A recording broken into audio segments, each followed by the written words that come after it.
24 युद्ध में भागीदारी। फर्स्ट, डॉक्टर भीमराव अंबेडकर महोदय। मैं व्यवस्था का प्रश्न उठाता हूँ।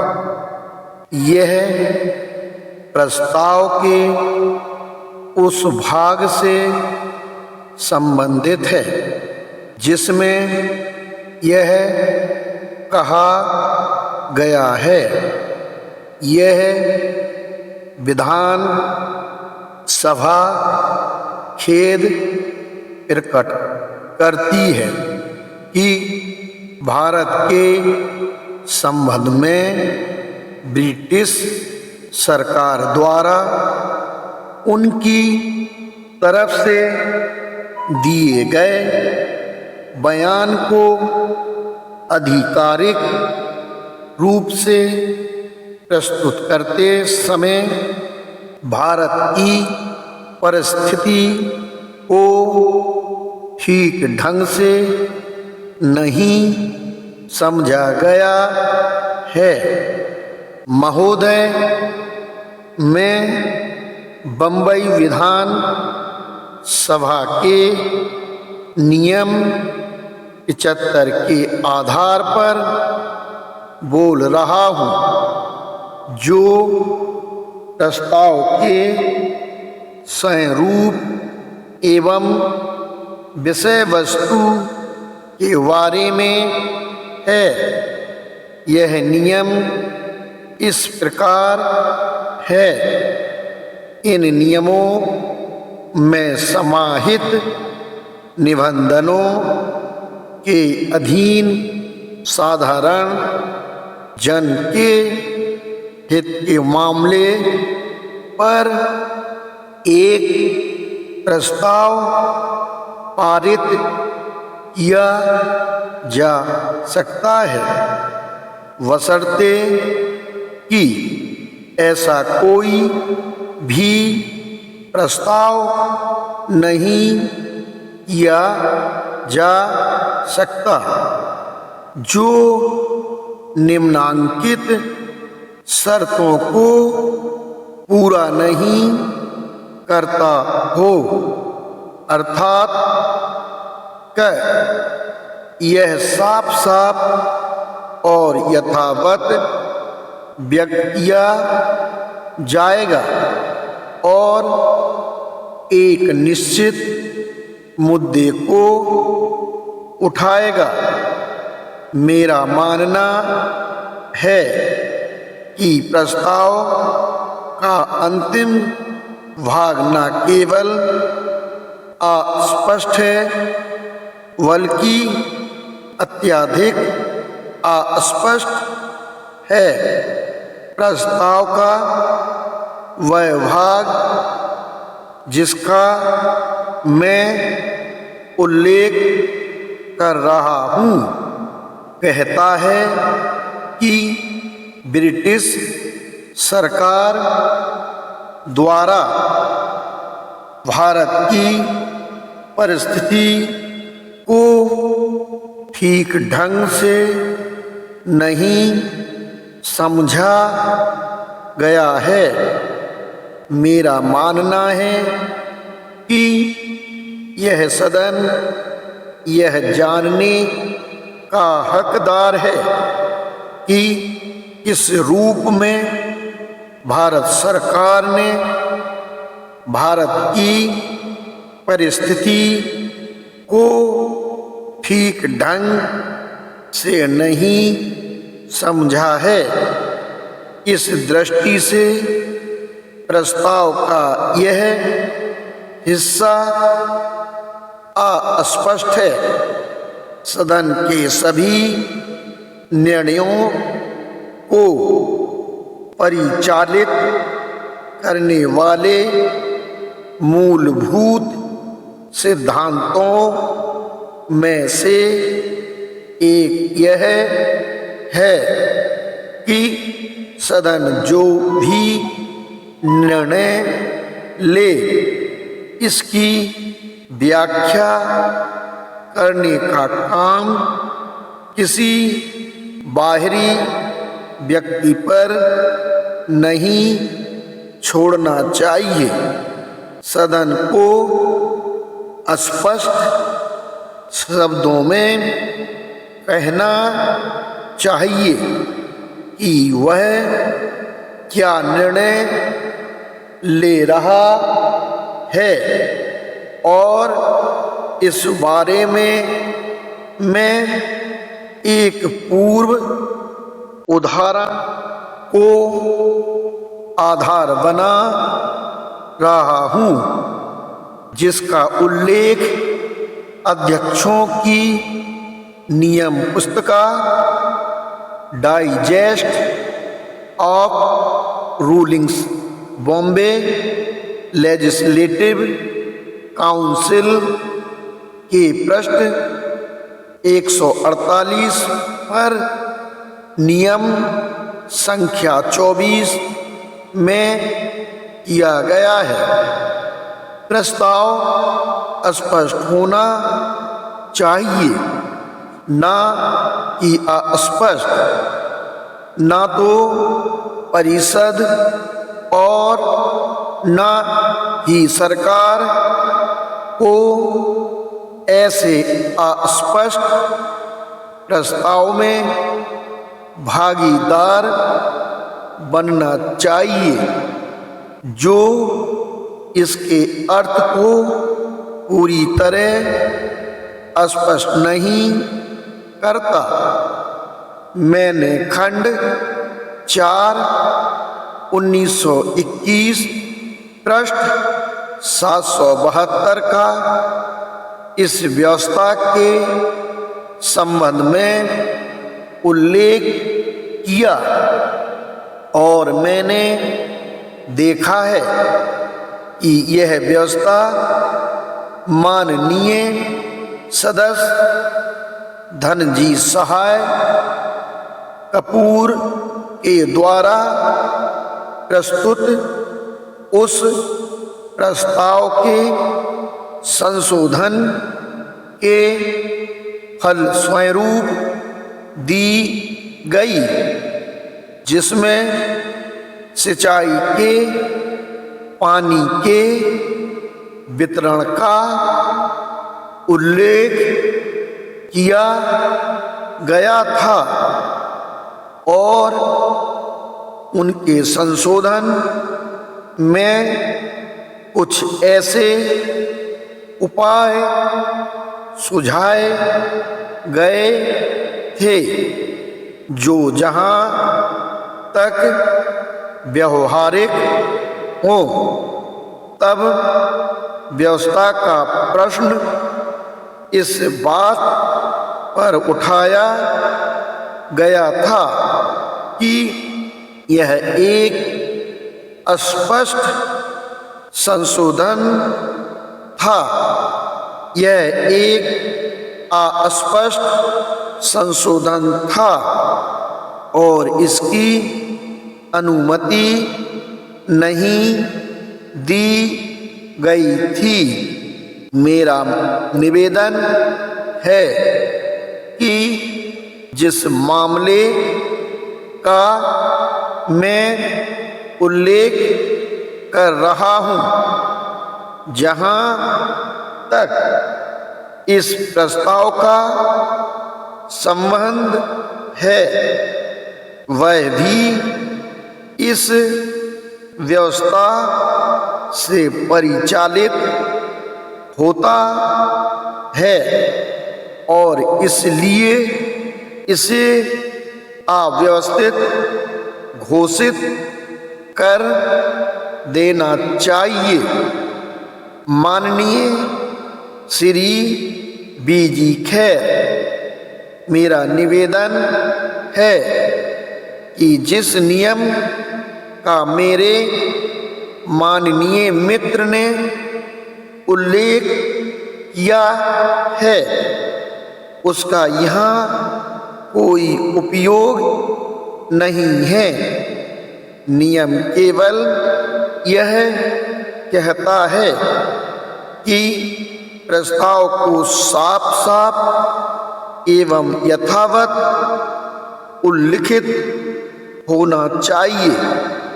मेरा प्रस्ताव कहता है, यह विधान सभा खेद प्रकट करती है कि भारत के संबंध में ब्रिटिश सरकार ने भारत के बारे में वक्तव्य दिया है, उसे प्राधिकृत करते समय भारत की परिस्थिति को ठीक ढंग से नहीं समझा गया है।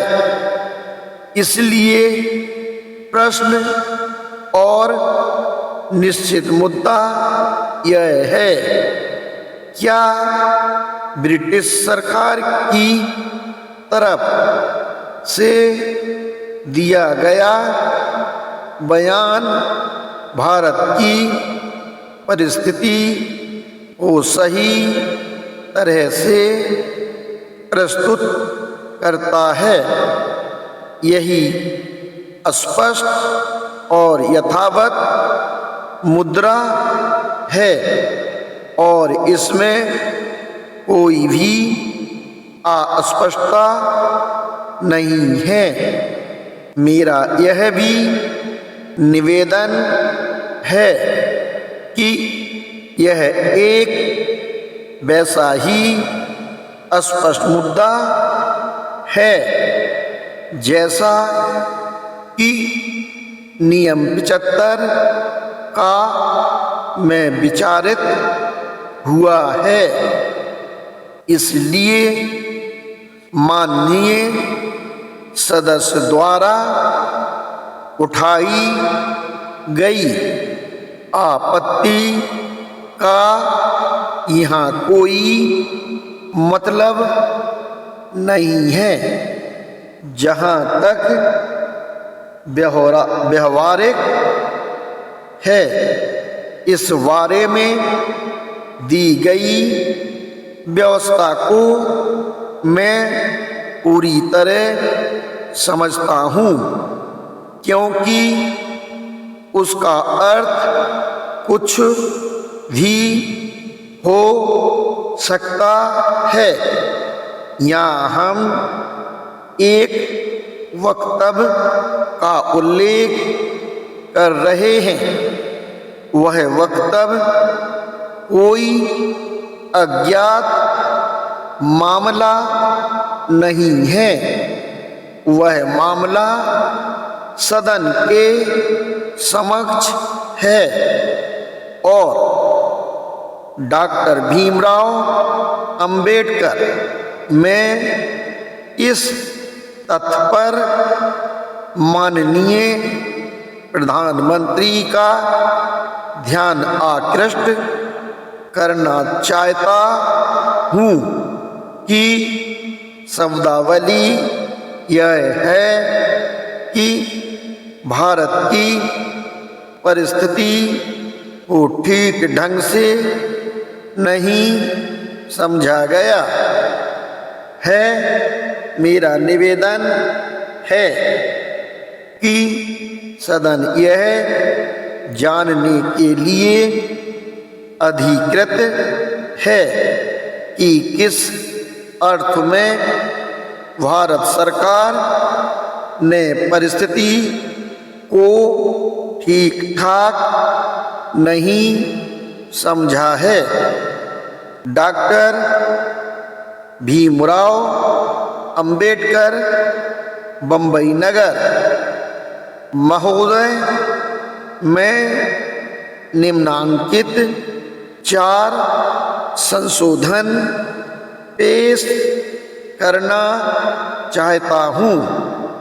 मेरा पहला संशोधन है, माननीय अध्यक्ष, मैं इसे एक संशोधन के रूप में ले रहा हूँ। डॉक्टर भीमराव अंबेडकर मैं प्रस्ताव करता हूँ कि इन शब्दों को निकाल दिया जाए और भारतीय जनमत की पूर्णतः अनदेखी करते हुए आगे कानून पारित कर दिए गए हैं और प्रांतीय सरकारों की शक्तियों और गतिविधियों को कम करने वाले कानून बनाए गए हैं और उपाय किए गए हैं। माननीय श्री के.एन. मुंशी महोदय, यह व्यवस्था का प्रश्न है। आपके पिछले निर्णय में कहा गया है कि माननीय सदस्य डॉक्टर अंबेडकर के चारों संशोधनों को एक संशोधन के रूप में लिया जाए। हो सकता है कि सदन इस संशोधन का एक भाग स्वीकार करे और बाकी न करे। तब यदि इसे एक संशोधन के रूप में लिया गया तो दिक्कत पैदा हो जाएगी। माननीय अध्यक्ष, यद्यपि इसे इस संशोधन के रूप में लिया जाए तो भी जब इसे मतदान के लिए रखा जाएगा तो इसे दो भागों में बांटा जा सकता है। यही सदन की इच्छा है तो मैं ऐसा जरूर करूँगा। डॉक्टर भीमराव अंबेडकर आगे अपना संविधान स्वयं बनाने के लिए हकदार शब्दों के स्थान पर निम्नांकित को जोड़िए और यह है कि ब्रिटिश सरकार इस बात से सहमत है कि इस संविधान को तब मान्यता देगी जब अल्पसंख्यक समुदायों द्वारा नियुक्ति प्रतिनिधि संतुष्ट हो जाएंगे कि संविधान इन समुदायों के जीवन और स्वतंत्रता की सुरक्षा करता है। भारत की शासन व्यवस्था के बाद ये शब्द जोड़े जाएं। यह माना जाए कि यह कार्रवाई उक्त समुदायों के इन मूल अधिकारों का अल्पीकरण नहीं करेगी कि देश के शासन को चलाने वाली मशीनरी में उन समुदायों की मान्यता प्राप्त प्रतिनिधियों की आवाज सुनी जाती रहेगी। व्यवस्था सहित से शुरू होकर भारत के संबंध में से अंत होने वाले समूचे भाग को निकाल दिया जाए। प्रश्न प्रस्तुत किया गया। माननीय अध्यक्ष, प्रस्तावित संशोधन के बाद यह प्रस्ताव इस रूप में पढ़ा जाएगा।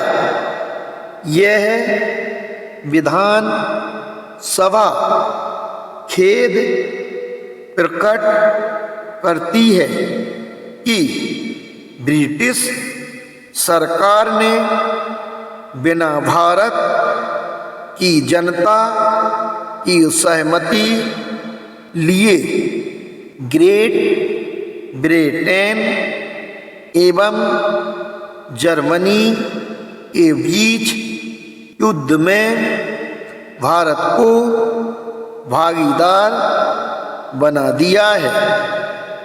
यह विधानसभा सरकार से भारत सरकार को और उसके द्वारा ब्रिटिश सरकार को यह प्रेषित करने की अनुशंसा करती है कि वर्तमान युद्ध के घोषित लक्ष्यों को ध्यान में रखते हुए भारतीय जनता का सहयोग पाने के लिए यह जरूरी है कि लोकतंत्र के सिद्धांतों को भारत पर लागू किया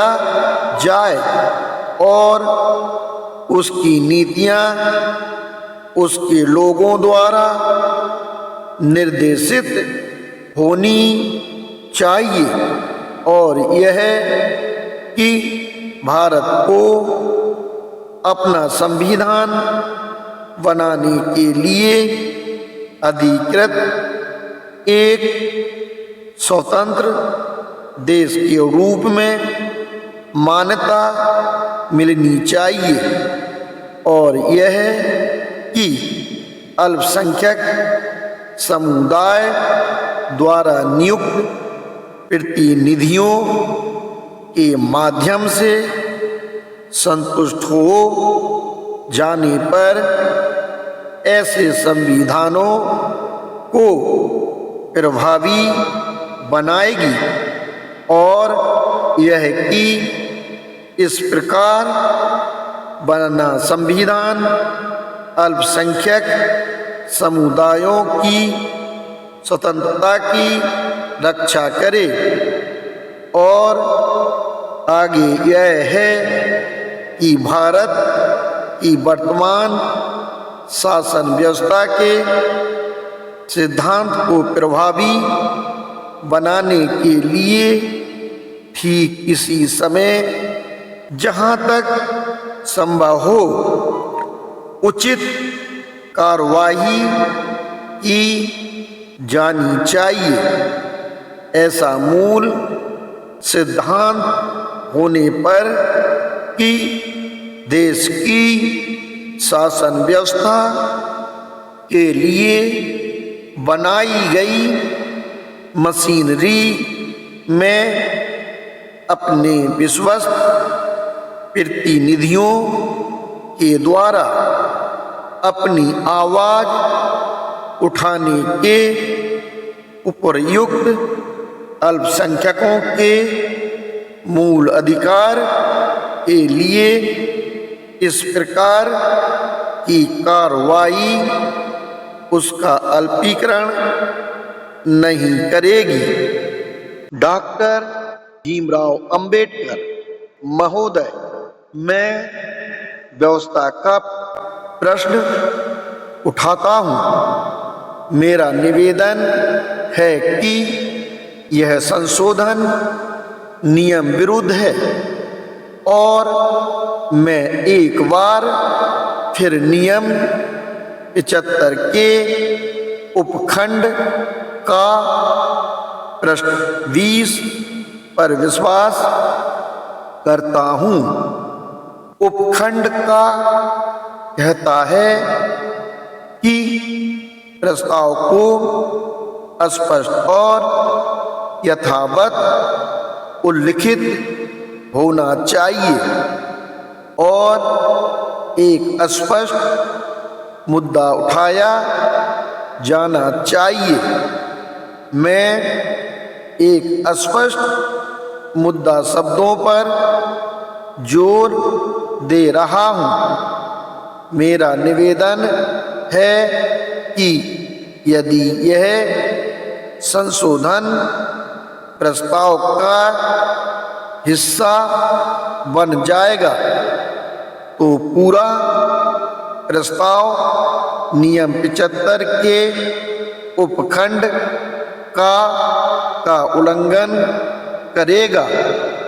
मैं एक स्पष्ट मुद्दा शब्दों पर जोर नियम 75 के खंड का उल्लंघन करेगा, क्योंकि उस दशा में प्रस्ताव के तहत एक से अधिक मुद्दे आ जाएंगे। यद्यपि जैसा कि मेरे पूर्ववर्ती वक्ताओं ने बताया है कि यह प्रस्ताव 4 या 5 अलग अलग मामलों पर विचार करता है। यह स्वीकार किया जा सकता है कि ये सभी 4 या 5 मामले एक मुद्दे से उत्पन्न हुए हैं और वह मुद्दा इस देश के द्वारा अपेक्षित युद्ध नीति और उसकी घोषणा से संबंधित है। लेकिन इस संशोधन के द्वारा उठाया गया प्रश्न, जिसका संबंध मंत्रिमंडल में विश्वास प्रकट करने से है, मेरा मानना है कि यह प्रश्न एक स्पष्ट, सुनिश्चित और पृथक मुद्दा है और इसे प्रस्ताव का वैध हिस्सा नहीं बनाया जा सकता, ताकि नियम 75 के उपखंड के प्रावधानों से इसकी संगति बैठी रहे। महोदय, मैं आपका ध्यान इस मुद्दे पर दिए गए व्यवस्था निर्देश की ओर दिलाना चाहूँगा, जो पृष्ठ 148 पर उद्धृत है और जिसकी संख्या 23 है। इसमें कहा गया है, किसी संकल्प को निश्चय ही एक दूसरे से भिन्न दो स्पष्ट मुद्दों को रखने का दोष नहीं होना चाहिए। यह वह निर्देश है जो 1921 के खंड 2 पृष्ठ 1425 से लिया गया है। उस मामले में महिलाओं के मताधिकार के संबंध में एक प्रस्ताव प्रस्तुत किया गया था और व्यवस्था के प्रश्न पर कहा गया था कि यद्यपि प्रस्ताव एक ही है, तथापि यह दो स्पष्ट मुद्दों को उठाता है। एक तो महिलाओं के मतदान का अधिकार और दूसरा महिलाओं के सदन में बैठने का अधिकार। और उस समय के अध्यक्ष ने यह निर्देश दिया था कि चूंकि प्रस्ताव में दो स्पष्ट मुद्दे थे, इसलिए यह नियम विरुद्ध है। मेरा निवेदन है कि इसी आधार पर यह संशोधन अगर स्वीकार किया गया तो प्रस्ताव को नियम विरुद्ध बना देगा। डॉक्टर भीमराव अंबेडकर नहीं, मंत्रिमंडल के इस्तीफे का प्रश्न पार्टी का मामला है, यह सदन का मामला नहीं है। यह पार्टी को निर्णय लेना है कि उन्हें पद पर बने रहना चाहिए या नहीं। तब यह पूर्णतः एक अलग मामला होगा। यदि मंत्रिमंडल कहता है कि इस देश के लोगों को युद्ध में भाग नहीं लेना चाहिए, इस मुद्दे पर सदन अपने विचार प्रकट कर सकता है। मेरा निवेदन यह है कि मेरे माननीय मित्र द्वारा दिया गया सुझाव सदन के सम्मुख नहीं है।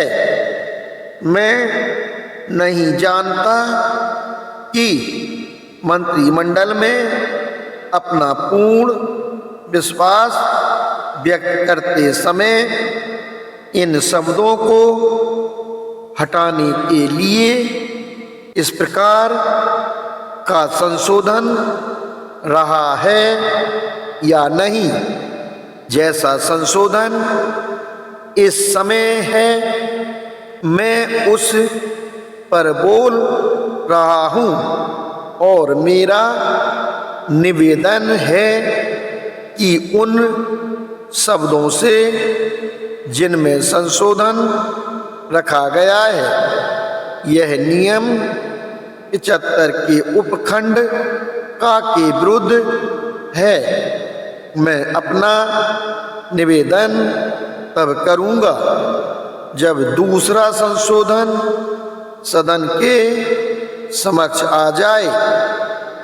माननीय अध्यक्ष, व्यवस्था का प्रश्न यह था कि इस संशोधन के द्वारा इस प्रस्ताव में, जैसा कि वह मूल रूप में है, एक से ज़्यादा मुद्दा उठाने पर विचार किया जाएगा। इसलिए माननीय सदस्य की आपत्ति केवल मंत्रिमंडल में अपना पूर्ण विश्वास व्यक्त करते समय शब्दों तक सीमित नहीं है। डॉक्टर भीमराव अंबेडकर, मैंने यही कहा है, यही सारी बात है। सेकंड, डॉक्टर भीमराव अंबेडकर, बंबई नगर। अध्यक्ष महोदय, मैं प्रारंभ में यह जरूर कहना चाहूँगा कि मुझे आपके द्वारा किए गए इस निर्णय पर कुछ आपत्ति है कि आप ऐसे किसी विशेष सदस्य को जो एक नेता के पद पर है 45 मिनट से ज़्यादा समय नहीं देंगे। अभी अभी आपने यही दोहराया है और मेरे सामने जो टिप्पण है उसे देखते हुए शुरू में ही मैं आपसे समय बढ़ाने का अनुरोध करना चाहूँगा। मैं आपको बता दूं कि मेरा अनुरोध किसी असाधारण ढंग का नहीं है। पहले भी ऐसा उदाहरण है। हम सभी महाभारत में राजा यति की कहानी को जानते हैं। अपने बुढ़ापे में उन्होंने एक जवान लड़की देवयानी से विवाह किया था। विवाह के बाद उन्होंने यह पाया कि दंपति की उम्र के बीच इतना अधिक अंतर था कि जब तक उनकी जवानी के वर्षों में कुछ अवधि नहीं जोड़ी जाती तब तक उनके विवाह का कोई मतलब नहीं होगा। अपने स्वार्थ के लिए उन्होंने यह खोजना शुरू किया कि क्या कोई ऐसा दानी व्यक्ति है जो अपने जीवन के कुछ वर्ष उन्हें देकर उनके जीवन में यह अवधि जोड़ दे। उनको ऐसा कोई नहीं मिला। सौभाग्यवश उनका बेटा पुरु, जो एक अत्यंत कर्तनिष्ठ पुत्र था, जो बहुत ही छोटा था और जिसे स्वयं अपने लिए युवावस्था की जरूरत थी, वह आगे आया और अपने जीवन का एक हिस्सा पिता को अर्पित कर दिया। महोदय, मैं आपको आश्वस्त करता हूँ कि मेरे पीछे जो सदस्य बैठे हैं, और अगर मैं कहूँ मेरा संबंध उनके साथ पिता पुत्र का है, वे सब अपने समय में से कुछ हिस्सा निकालकर मुझे देने पर सहमत हो गए हैं। लेकिन मैं जानता हूँ कि जब तक आप इसे स्वीकृति प्रदान नहीं कर देते और इसका अनुमोदन नहीं करते, यह समय जोड़ा नहीं जा सकता।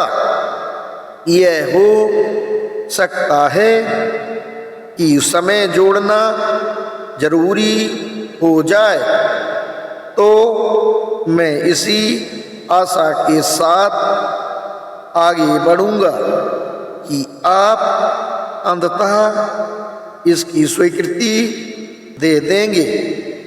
माननीय प्रधानमंत्री द्वारा प्रस्तुत प्रस्ताव का फिर से उल्लेख करते हुए मैं यही कहूँगा कि मेरे विचार से यह प्रस्ताव अनुचित और असामयिक प्रतीत होता है।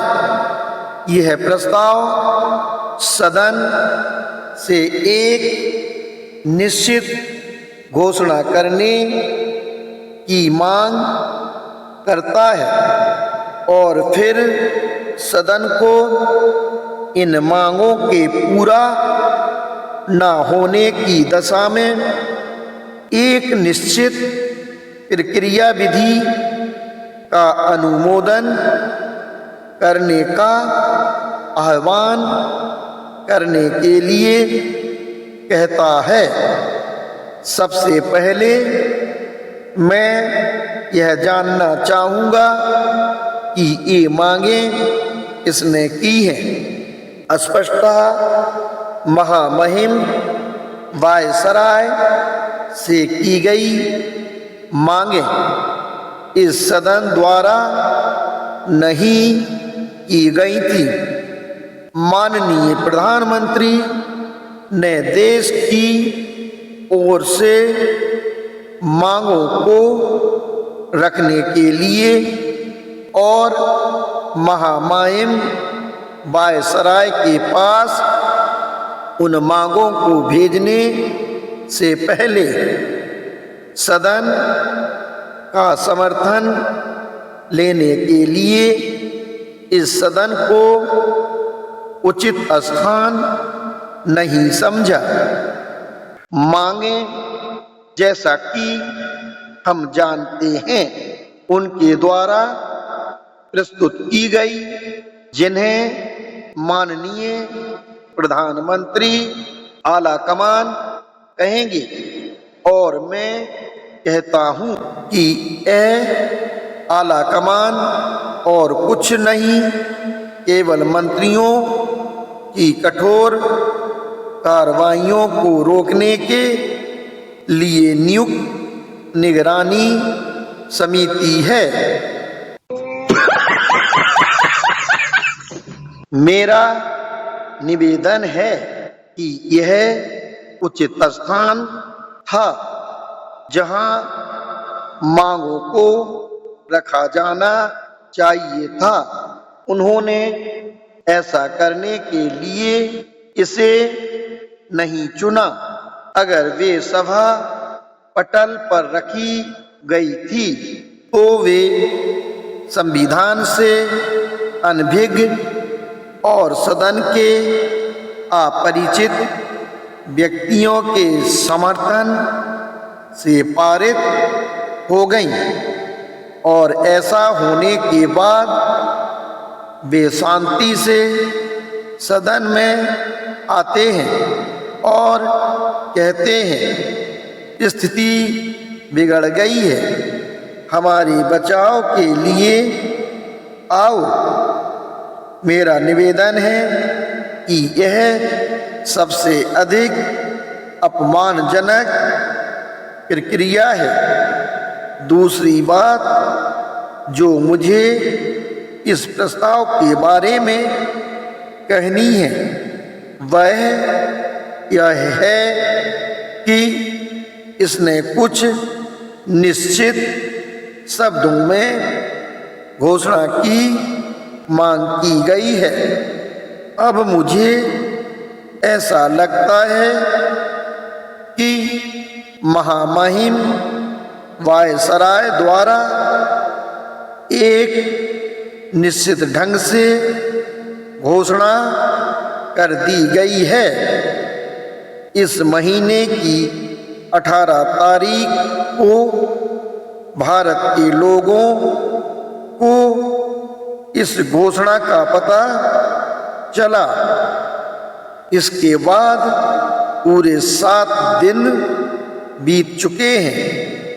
अब सदन जो कुछ अपनी पूरी गरिमा के साथ कर सकता है वह यह व्यक्त करना है कि यह घोषणा संतोषजनक नहीं है, लेकिन प्रस्ताव ऐसा नहीं करता।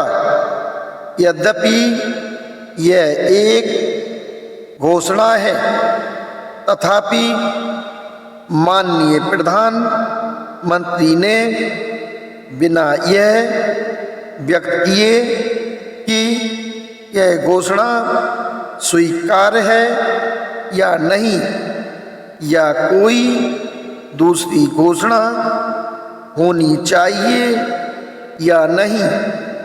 इस प्रस्ताव को शब्दबद्ध किया है।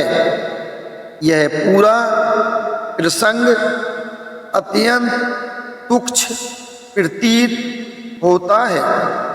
मैं उस विवाद में नहीं पड़ना चाहता, क्योंकि मेरे माननीय मित्र प्रधानमंत्री ने विपक्षी सदस्यों से इस प्रस्ताव को इस रूप में स्वीकार करने का निवेदन किया है मानो यह विवाद रहित मामला हो। लेकिन मैं कहूँगा कि यह यदा कदा ही होता है कि कुत्तों को कुत्ता खाने का मौका मिले, और यह प्रस्ताव वैसा ही है। तो भी मैं माननीय प्रधानमंत्री के आह्वान का उत्तर देने के लिए तैयार हूँ, और सभा पटल पर रखे गए प्रस्ताव और संशोधन को विवाद रहित ही समझूंगा।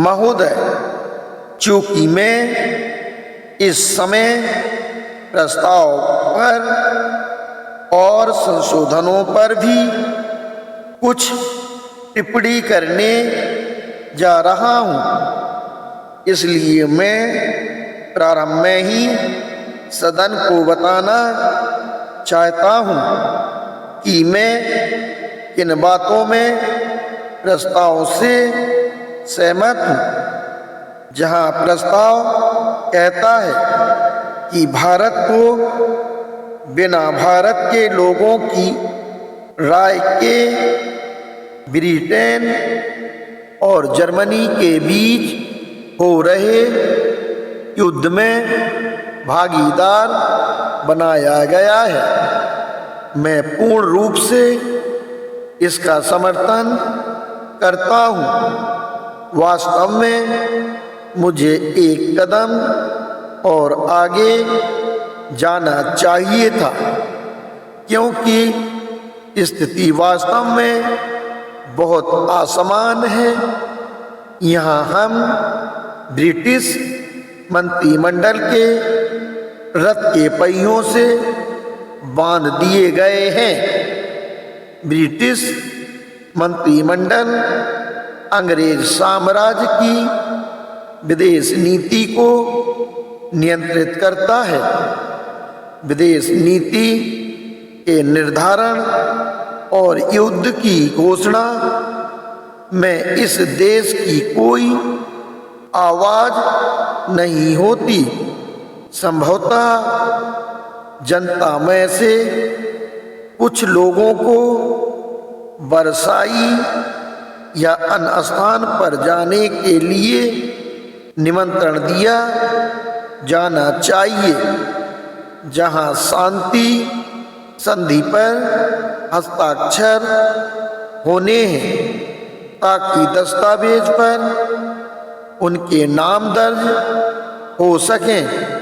मुझे निश्चित रूप से पता है कि इसके सिवाय देश की और कोई भूमिका नहीं होगी। यह सचमुच बहुत ही असमान स्थिति है। मैं कहता हूँ कि भारत को उपनिवेशों की तुलना में ग्रेट ब्रिटेन की विदेश नीति में कहीं ज़्यादा हिस्सा लेने का अधिकार है। जैसा कि माननीय प्रधानमंत्री ने अपने भाषण में उल्लेख किया है कि स्टेट्यूट ऑफ वेस्टमिनिस्टर के तहत यह उपनिवेश पर निर्भर है कि वह खुद को निष्पक्ष घोषित करे और उस युद्ध के दुष्परिणामों से अपने को दूर रखे जिसके लिए वह जिम्मेदार नहीं है। दुर्भाग्यवश हमें उपनिवेश का दर्जा प्राप्त नहीं है। हमें अपने आप को निष्पक्ष घोषित करने का अधिकार नहीं है। बिना हमारी इच्छा के और बिना हमारी सहमति के हमें इस हत्याकांड में धकेल दिया जाता है। और मैं कहता हूँ कि अगर यह वस्तु स्थिति है तो यह जोर देने के लिए कि हमसे हमेशा परामर्श किया जाए। हमारे पास अन्य उपनिवेश से ज़्यादा अधिकार है। इसलिए जहाँ तक प्रस्ताव के उस अंश का सवाल है, मैं उसे पूरा समर्थन देता हूँ। एक दूसरी बात भी है जिसका मैं संक्षिप्त उल्लेख करना चाहूँगा। यथापि इस देश को बिना इसकी सहमति के युद्ध में शामिल कर लिया गया है। तथापि जैसा कि यह प्रस्ताव ही कहता है, सुरक्षा दृष्टिकोण से यह देश सर्वाधिक सुरक्षाहीन स्थिति में है। मान लीजिए कि इस देश की सुरक्षा का प्रश्न उठा तो हमारी सेना कहाँ है, नौसेना कहाँ है, हवाई जहाज कहाँ हैं जो इस देश की रक्षा कर सकें।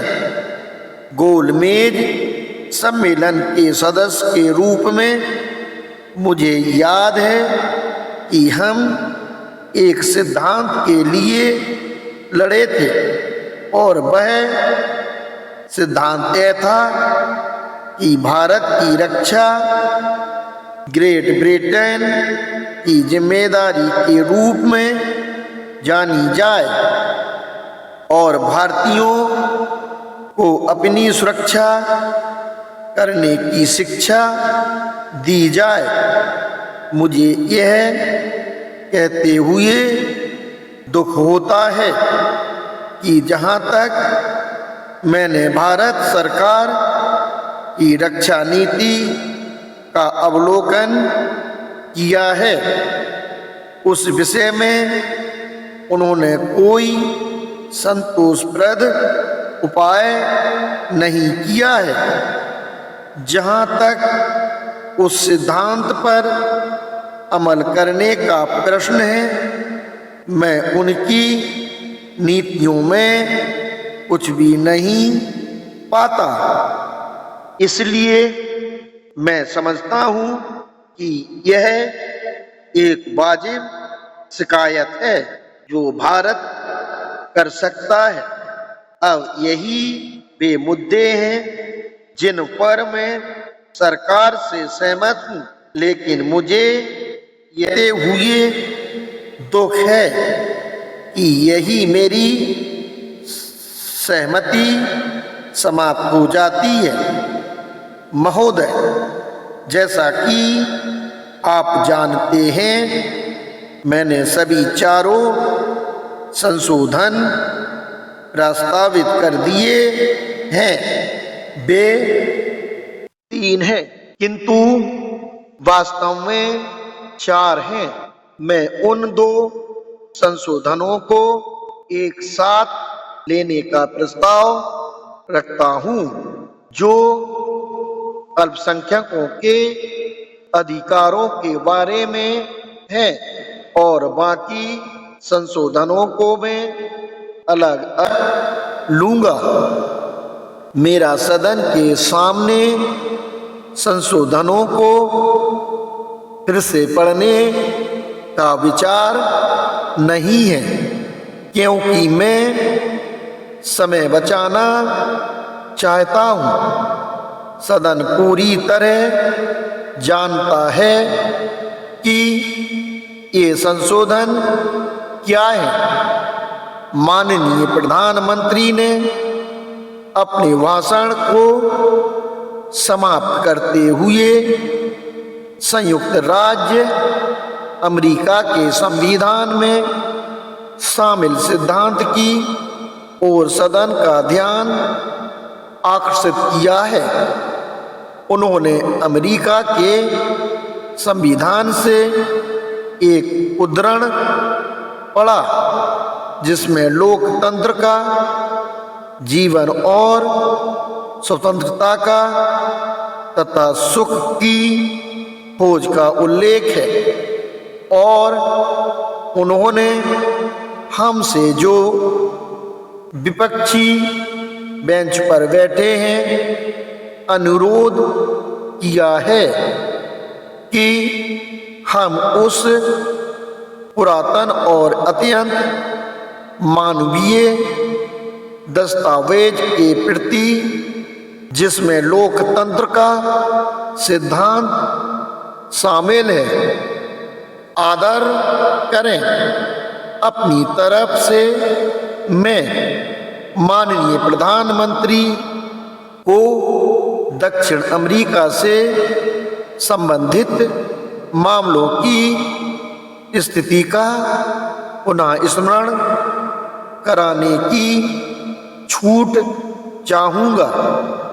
उन्होंने उत्तरी अमेरिका का उल्लेख किया है, जबकि मैं दक्षिण अमेरिका का उल्लेख करूँगा। वे ऐसे देश हैं जो एक दूसरे के बहुत नज़दीक हैं। मुझे विश्वास है कि मेरे माननीय मित्र प्रधानमंत्री इस तथ्य को याद रखेंगे कि जब स्पेन के अमेरिकी उपनिवेश जैसे कि ब्राज़ील और अन्य देश स्पेनी साम्राज्य से अलग हुए, तो उन्होंने भी अपना अलग अलग संविधान बनाने का सोचा। उन्हें पता नहीं था कि अपना संविधान कैसे बनाया जाए। फलतः उन्होंने एक आदमी की सहायता ली, और मुझे विश्वास है कि हमारे प्रधानमंत्री उससे परिचित हैं। उन्होंने बस यही किया कि सारे मामले को जेरेमी बेंथम के सुपर्द कर दिया। यदि बाहर के लोगों को नहीं भी पता, तो सारे वकील तो उसका नाम जानते ही हैं। जेरेमी बेंथम बहुत बड़ा विधिवेत्ता था। वह ऐसा आदमी था जो विधि सूत्र बनाने में लगा रहता था। वह विवेकपूर्ण ढंग से अंग्रेजी कानून में सुधार लाना चाहता था। दक्षिण अमेरिकी उपनिवेशों ने सोचा कि एक आदमी जो युक्ति संगत बातों के सिवाय और किसी में विश्वास नहीं करता, और जो ऐसा करना एक प्राथमिकता मानता है, वही एक उचित आदमी हो सकता है जिसे अपने लिए संविधान बनाने को कहा जाए। मेरा विश्वास है कि उन्होंने उसके पास सलाह के तौर पर संक्षिप्त ब्यौरे देते हुए अपने दूत भेजे। दक्षिण अमेरिका में अनेक उपनिवेश थे जो सब पुराने स्पेनी साम्राज्य से टूटे थे। जेरेमी बेंथम ने दक्षिण अमेरिका के इन देशों का संविधान बनाने का काम बड़ी खुशी से अपने हाथों में लिया। उसने बड़ी मेहनत करके विस्तृत दस्तावेज तैयार किया। मैं देखता हूँ कि प्रधानमंत्री हंस रहे हैं क्योंकि वह इन तथ्यों को जानते हैं। जेरेमी बेंथम द्वारा बनाए गए संवैधानिक दस्तावेज जहाज द्वारा दक्षिण अमेरिका भेजे गए, जिससे लोगों के जीवन और स्वतंत्रता की रक्षा हो सके। और अगर मैं ऐसा कह सकता हूँ तो लोकतांत्रिक सिद्धांतों में सामंजस्यता लाई जा सके। जब संविधान वहाँ पहुँचे तो कुछ वर्षों तक दक्षिण अमेरिकी लोगों द्वारा उनका उपयोग किया गया और उसके बाद जेरेमी बेंथम के द्वारा बनाए गए सभी संविधान विखंडित हो गए और वहाँ के लोगों की समझ में नहीं आया कि वहाँ से आई हुई अतिरिक्त कृतियों का क्या किया जाए। और सभी दक्षिण अमेरिकी लोगों ने तय किया कि उन्हें सार्वजनिक रूप से जला दिया जाए।